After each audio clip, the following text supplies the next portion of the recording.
ایک عظیم اور خوشحال سلطنت پر ایک نیک انصاف پسند اور رحمدل بادشاہ حکومت کرتا تھا۔ بادشاہ کی 3 بیٹیاں تھیں۔ بڑی شہزادی کا نام عروج، دوسری کا نام اقصی اور سب سے چھوٹی شہزادی کا نام مریم تھا۔ مریم اپنی دونوں بڑی بہنوں کی سوتیلی بہن تھی، مگر وہ بےحد خوبصورت، نرم دل، عاجز اور خوش اخلاق تھی۔ اس کے اچھے اخلاق، خدمت کے جذبے اور محبت بھرے رویے نے بادشاہ کا دل جیت لیا تھا، اسی لیے بادشاہ اسے سب سے زیادہ چاہتا تھا۔ لیکن عروج اور اقصی اپنے والد کی مریم سے بے پناہ محبت کو برداشت نہ کر سکی۔ ان کے دل حسد اور جلن سے بھر گئے۔ وہ اکثر مریم کو نوکروں کے سامنے ذلیل کرنے کی کوشش کرتی، اس کا مذاق اڑاتی اور ہر موقع پر اسے تکلیف پہنچاتی، مگر مریم نے کبھی بدلے میں سخت جواب نہ دیا۔ وہ ہمیشہ صبر، برداشت اور نرمی سے کام لیتی رہی۔ وقت گزرتا گیا، ایک دن بوڑھا بادشاہ شدید بیمار ہو گیا۔ سلطنت کے بہترین حکیموں اور طبیبوں نے اس کا علاج کیا، مگر اس کی صحت سنبھل نہ سکی۔ پوری سلطنت اپنے محبوب بادشاہ کی بیماری پر غمزدہ تھی۔ جب بادشاہ نے محسوس کیا کہ اس کی زندگی کے آخری لمحے قریب ہیں، تو اس نے وزیر اعظم، تمام درباریوں اور اپنی تینوں بیٹیوں کو اپنے پاس بلایا۔ عروج اور اقصی کے دل میں تخت و تاج کی خواہش معین تھی۔ انہیں یقین تھا کہ سلطنت انہی میں سے کسی ایک کو ملے گی،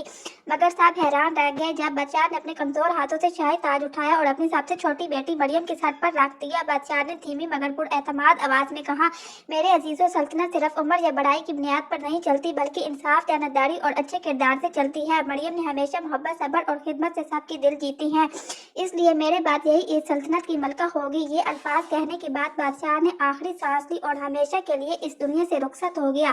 بادشاہ کی وفات کے بعد پورا محل غم میں ڈوب گیا، مگر عروج اور اقصی کے دل غصے سے بھر گئے۔ وہ یہ برداشت نہ کر سکی کہ ایک سوتیلی بہن سلطنت کی ملکہ بن گئی ہے۔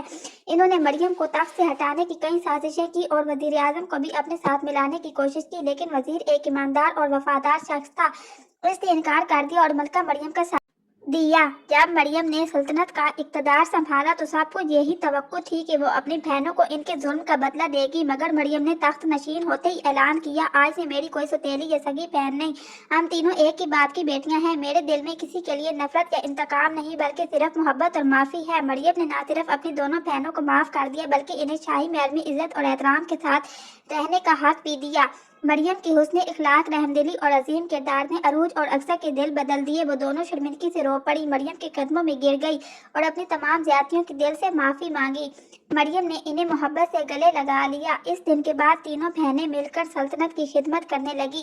ان کی باہمی محبت، اتحاد اور انصاف کی بدولت سلطنت پہلے سے بھی زیادہ خوشحال ہو گئی۔ سبق: حسد انسان کو تباہی کی طرف لے جاتا ہے، جبکہ صبر، عاجزی، معافی اور اچھے اخلاق انسان کو عزت، محبت اور کامیابی عطا کرتے ہیں۔ نیکی کی جیت ہمیشہ ہوتی ہے۔